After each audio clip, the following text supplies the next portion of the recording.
నమస్తే, welcome to India's largest digital media network Suman TV. నేను మీ కీర్తి.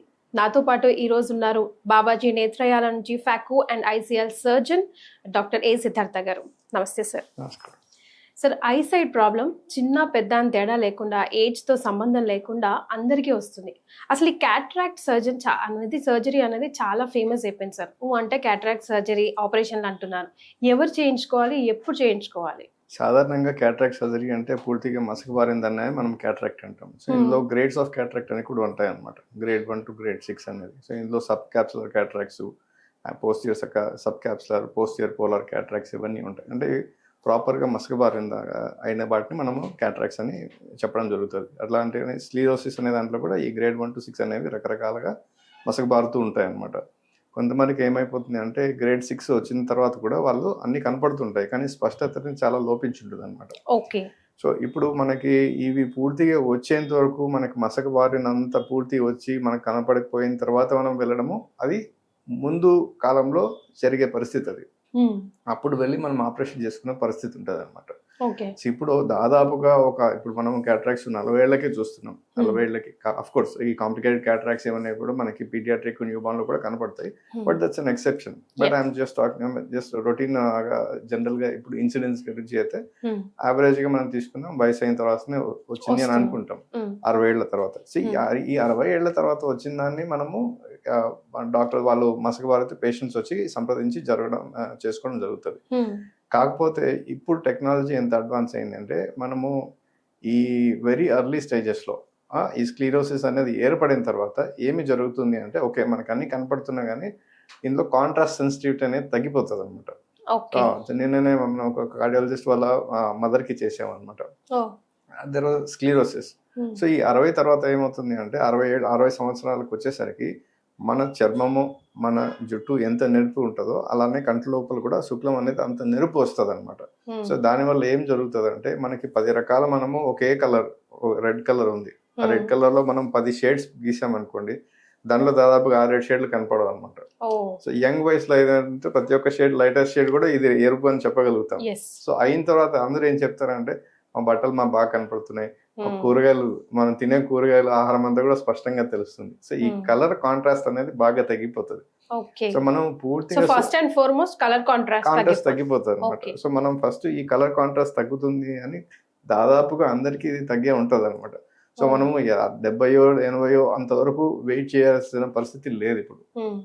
So ఈ కలర్ కాంట్రాస్ట్ తగ్గుతూనే మనం దీన్ని గ్రహించి మనం చేసుకోవచ్చు. లేకుంటే 60 ఏళ్ళ తర్వాత ఎవరైనా కూడా ఈ క్యాట్రాక్ట్ ఆపరేషన్ చేసుకుని ట్రైఫోకల్ ఐవల్స్ ఎంచుకుంటే అది వాళ్ళకి దాదాపుగా ఇంకా వాళ్ళకి ప్రోగ్రెసివ్ అద్దాలు అవసరం లేకుండా వాళ్ళు దూరం దగ్గర అన్ని కూడా స్పష్టంగా చూడొచ్చు. So 90% independence of from spectacles.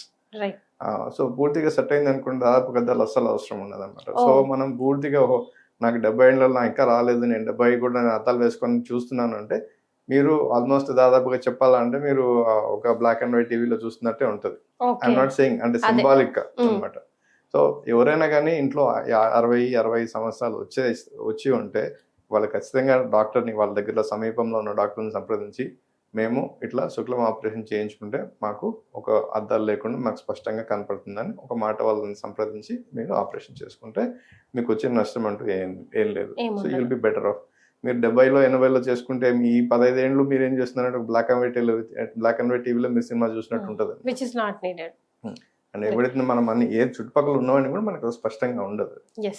Sir, అంటే వాళ్ళు మెడికల్ గా ఇంకా ఎలా ఉండాలి సార్ పేషెంట్ మీ దగ్గరకు వచ్చే ముందు? లైక్ బీపీ కానీ షుగర్ కానీ అవి రొటీన్ గా ఏ ఆపరేషన్ అన్నా కానీ బీపీ షుగర్ ఖచ్చితంగా కంట్రోల్లోనే ఉండాలి.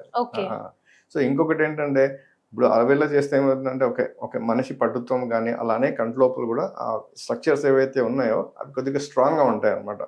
జాన్యూల్స్ అనడం కానీ క్యాప్సూల్ అనడం కానీ లోపల ఎండోథీలియంలో డెసిమెట్స్ మెంబ్రేన్ అనేవి ఇవన్నీ కూడా వయసు పూర్తిగా మరి ఇప్పుడు జనాలు బాగా నెగ్లెక్ట్ చేసి 80లోనో 90లోనో అలా వస్తుంటారు. వాడికి చేయడం కష్టతరమైన పని, అందులో కాంప్లికేషన్ రేట్ కూడా ఎక్కువగా ఉంటది అనమాట.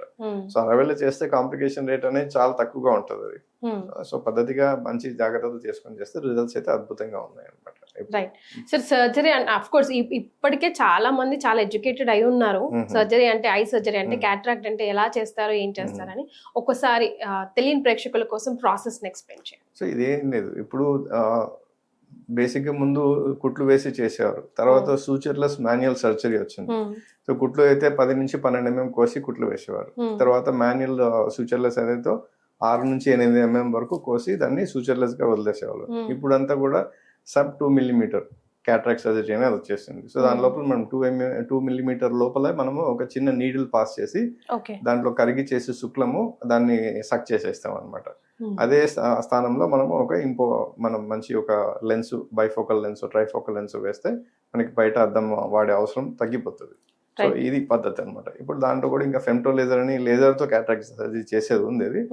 అది ఇంకా అడ్వాన్స్ ఉంటారు కానీ బట్ పేషెంట్ కి పెద్ద ప్రయోజనం అంటూ ఏం లేదు. దాని ఖర్చు కాస్త ఎక్కువ. మనకు వీలైతే మనం మంచి లెన్స్ కోసం పెట్టుకోవాలి. ఒక బైఫోకల్, ట్రైఫోకల్ ఒక లేజర్ క్యాట్రాక్ట్ సర్జరీ అనేది ఇట్స్ ఎ ప్రొసీజరల్ డిఫరెన్స్, కానీ పేషెంట్ కి పెద్ద అడ్వాంటేజ్ అంటూ ఏం లేదన్నమాట. రైట్. సో తర్వాత అయిపోయిన తర్వాత పోస్ట్ సర్జరీ తీసుకోవాల్సిన జాగ్రత్తలు ఎలా ఉంటాయి? అవి సింపుల్ రొటీన్. ఒక నెల రోజులు మందులు వేసుకోవాలి. ఆఫ్టర్ 3-4 days వర్క్ అటెండ్ అవ్వచ్చు. ఆఫీస్ జాబ్ ఏదైనా కూడా. వంట అయితే 2-3 రోజుల తర్వాత చేసుకోవచ్చు. సో తర్వాత ఫేస్ వాష్, తలస్నానం మాత్రం ఒక 4-5 రోజులు చేసుకోకూడదు. అసలు ఇదివరకు అయితే బ్లాక్ అద్దాలు పెట్టుకొని అసలు ఎండకి బయట ఎక్స్పోజ్ చేయొద్దు. ఇప్పుడు కూడా వేసుకోవాలి బ్లాక్ అద్దాలు. ఒక వారం 10 రోజులు వేసుకుంటే సరిపోతుంది. తర్వాత బయటకు వెళ్ళినప్పుడు ఒక కూలింగ్ గ్లాస్ పెట్టుకుంటే వాళ్ళకి కంఫర్ట్గా ఉంటుంది. అదే పనిగా పెట్టుకోవాల్సిన ఏం లేదన్నమాట. కొంతమంది అలానే నెలల తరబడి పెట్టుకొని ఇబ్బంది పడుతుంటారు.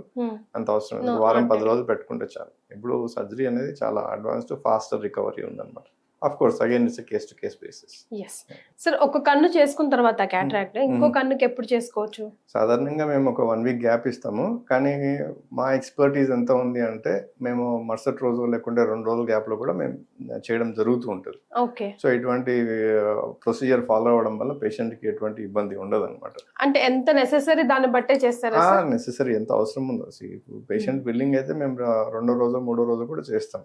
సో రిజల్ట్స్ మనకు ఫస్ట్ టైం బాగా కంఫర్టబుల్ గా ఉంది, అందులో ఏమి ఇబ్బంది లేదు అన్నప్పుడు మనం 2వ రోజు 3వ రోజు చేయడం జరుగుతుంది. పేషెంట్ కొద్దిగా కంఫర్టబుల్ గా ఉండాలనుకుంటే కొద్దిగా ఒక వారం రోజుల వరకు గ్యాప్ తీసుకోవచ్చు. సో 2వ కంట్లో శుక్లం ఉన్నది అంటేనే కూడా మనం చేయాల్సిన, లేకపోతే చేయకూడదు అనేది కాదనమాట. ఒక కన్ను చేసుకున్న తర్వాత ఎలా ఉంటదంటే, మనం విండ్షీల్డ్ ఉంది, సగం క్లియర్ చేసాము, సగం క్లియర్ చేయలేదు. చేసే ముందు ఏమైతుంది, ఎలా ఉంటది అంటే ఫస్ట్ చేసుకున్న కన్ను మసగ్గా ఉంటది. ఆపరేషన్ అయిన తర్వాత ఏమో అది చాలా స్పష్టతగా ఉంటది. 2వ కన్ను మసగ్గా తెలుస్తుంది అనమాట. ఎందుకంటే ఇది ఫుల్ క్లారిటీ వచ్చేస్తుంది. సో ఎందుకు ఇప్పుడు నాకు ఇది ఇందులో లేదు, నేను ఎందుకు చేసుకోవాలి అనే వారికి ఒకటి ఏంటంటే, మీ బ్రెయిన్ ఎలా పనిచేస్తుంది అంటే 2 కళ్ళతో చూసిందే మనం ప్రపంచాన్ని మనము చూస్తాం. సో ఒకటి మసగ్గా ఒకటి స్పష్టంగా చూసేటప్పటికి ఏమైందంటే బ్రెయిన్ లో కన్ఫ్యూజన్ వస్తుంది. ఎగ్జాక్ట్లీ. సో మనకి అన్నిటికీ కూడా మనకి ఒక డిస్పారిటీ అనేది ఉంటుంది అనమాట. అంటే ఒక వ్యత్యాసంగా ఉంటుంది. సో మైండ్ కి ఎప్పుడు కూడా ఒక బొమ్మనే మనం చూడాలనుకుంటాం, ఒక బొమ్మని సప్రెస్ చేస్తూ ఉంటాం అనమాట. సైకలాజికల్ గా ఒక స్ట్రెస్ ఉంటుంది. సో వీలైనంత వరకు 2 చేసుకుంటేనే సమానంగా మెదడు కూడా సమానంగా పనిచేయగలుగుతుంది అనమాట. సో ఈ చూపు అన్నది కంట్లో ఉన్నది భాగం ఒకటే కాదు, మనకి మెదడు ఇవన్నీ కూడా పనిచేస్తారు. ఇప్పుడు మైండ్ పనిచేయాలంటే కూడా పొద్దున్నే లేచి మీరు మీ కళ్ళకి గంటలు కట్టేస్తాను, మీరు 2 గంటల పాటు మీరు పళ్ళు చేసుకోమంటే అవుతుందా? అవ్వదు. సో అలా ఇది ఏమవుతుంది అంటే, మనము ఇది లైట్ అనేది కంటిలోకి ప్రవేశించడం తగ్గించినప్పుడు ఈ హయ్యర్ మెంటల్ ఫంక్షన్స్ ఉంటాయన్నమాట. మనలో వెల్నెస్ కెమికల్స్ ఇవన్నీ ఉత్పత్తి అయ్యేవి అంత మంచి లెవెల్లో ఉత్పత్తి అవ్వడం జరగదు అనమాట. సో మనకి సూర్యరశ్మి ఎంత మన కళ్ళల్లో పడితే మనకి మనసు కానీ మెదడు కానీ అంత ప్రశాంతంగా ఆహ్లాదంగా ఉంటుంది. సార్, ఈ సర్జరీ సక్సెస్ కాకపోవడం అంటూ ఏమైనా ఉంటాయా? ఉంటే మనకి ఎలాంటి సిమ్టమ్స్ చూపిస్తాయి? బేసిక్గా ఏమంటే సక్సెస్ అనేది అనుకుంటే కూడా దర్ మైట్ బి. ఇప్పుడు నార్మల్ మనకు ఆపరేషన్ చేసిన తర్వాత చూపు recovery కాలేదంటే surgical complications that is one aspect. Okay, that we can handle it whatever it is. We try to ఇవాళ రోజుల్లో సక్సెస్ రేట్ అనేది చాలా విపరీతంగా బాగుంది. కాకపోతే ఏమంటే ఇంత చేసాము, మేము డబ్బులు ఖర్చు పెడుతున్నాం, మాకు ఎందుకు రాలేదు అనే వాటిలో మనము అంటే నేనేదో డాక్టర్స్ వెనకేసుకొని వస్తున్నట్టు కాదనమాట. మనం గ్రహించాలి. ఇప్పుడు కన్ను అనంగా కన్ను ఒకటే శరీరం నుంచి విడిగా ఒక భాగంలో లేదు.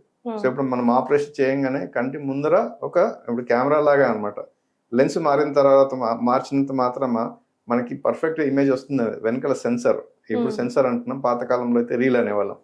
సో ఆ ఫిల్మ్, ఈ ఎక్స్పోజర్ టైం, ఇవన్నీ సో మెనీ ఫ్యాక్టర్స్ ఉంటాయి అనమాట. ఒక కంటి నరం అనేది ఉంటుంది రెటీనా. ఆ రెటీనా ఎంత హెల్తీగా ఉంది, అక్కడి నుంచి మనకి కంటిలో నరాలు మెదడుకు వెళ్తాయి అనమాట. అక్కడి నుంచి ఆ మెదడులో మళ్ళీ అక్కడ ఎంత వాళ్ళ వయసుని బట్టి వాళ్ళకి ఎంత గ్రాహక శక్తి ఉంది, పూర్తిగా వయసు మళ్ళిందా, సో ఇవన్నీ ఫ్యాక్టర్స్ అన్ని కూడా ఉంటాయి అనమాట. మెదడులో రక్తస్రావం తగ్గిపోతుంది అనుకోండి, మనం అన్ని చేసి కంటి నరం బాగున్నా కూడా కొంతమందికి మధ్య యంగ్ పీపుల్కి సడన్లీ దే ఆర్ బ్లైండ్. ఏంటంటే కన్ను, కంటి నరము అన్ని కూడా, రెటీనా నరం అన్ని బాగున్నాయి, కాకపోతే ఏంటంటే కార్టికల్ బ్లైండ్నెస్. సో మెదడు ఎక్కడైతే మనము స్పృశించి దాన్ని గ్రహించి, ఓహో ఇది బొమ్మ అని మనం ఎక్కడ రిజిస్టర్ చేసుకొని మనం ఏదైతే మళ్ళీ రియాక్షన్ ఇస్తాము, ఇప్పుడు అగ్గి వస్తుంది, నీళ్ళు పడితే మళ్ళీ జరుగుతాం, కంటికి కనపడుతుంది, అండ్ మైండ్ ఇక్కడ బ్లాక్ అయినప్పుడు మనకి గ్రహించలేనప్పుడు మనం రియాక్ట్ అవ్వం అనమాట. సో ఈ ప్రైమరీ విజువల్ కార్టెక్స్ అనేది ఉంటుంది అనమాట, primary and secondary visual cortex. So ఈ పాత్వేస్ అనేది ఉంటాయి, ఈ కంటి నుంచి మెదడుకు వెళ్ళే పాత్వేస్. సో ఇక్కడ ఏమైనా ప్రాబ్లం ఉన్నా కూడా మనకి తెలియదు. సో ఇవన్నీ కూడా చాలా ఫ్యాక్టర్స్ ఉంటాయి అనమాట. ఎస్, అంటే నేను ఒక సిచ్యువేషన్ చూసాను సార్, వేరే లైక్ పాత సినిమాలు బ్లాక్ అండ్ వైట్ లో చూపిస్తే మధ్యలో రీల్స్ తిరిగినట్టు, బబుల్స్ కనిపించినట్టు కనిపిస్తా ఉంది నాకు ఆఫ్టర్ సర్జరీ అని చెప్పేసి. Why is that so? కంటి లోపల జన అనేది ఉంటది అనమాట, విట్రియస్ అంటారు, విట్రియస్ జెల్. సో ఈ జన అనేది ఏమవుతుందంటే, ఎలా అయితే మనము వయసు అయిన తర్వాత చర్మం ముడత పడుతుందో, కంటి లోపల జన కూడా పూర్తిగా ఉత్పత్తి అవ్వకుండా ముడతలు పడితే వెనకల రెటీనా నుంచి ఊడిపోయి అలా తిరుగుతూ ఉంటది. దీన్నే ఫ్లోటర్స్ అంటారు. పోస్టియర్ విట్రియస్ డిటాచ్మెంట్ అనేది జరుగుతుంది అనమాట. సో వీటి వల్ల అలా తిరుగుతూ ఉంటది. సో మన కంటి ఆపరేషన్ చేసుకున్న తర్వాత ఫస్ట్ శుక్లం ఉంటది. శుక్లం ఉన్నప్పుడు మనకి లోపల లైట్ పడదు కాబట్టి మనం ఇవన్నీ ఈ మస్కల్ గ్రహించలేము.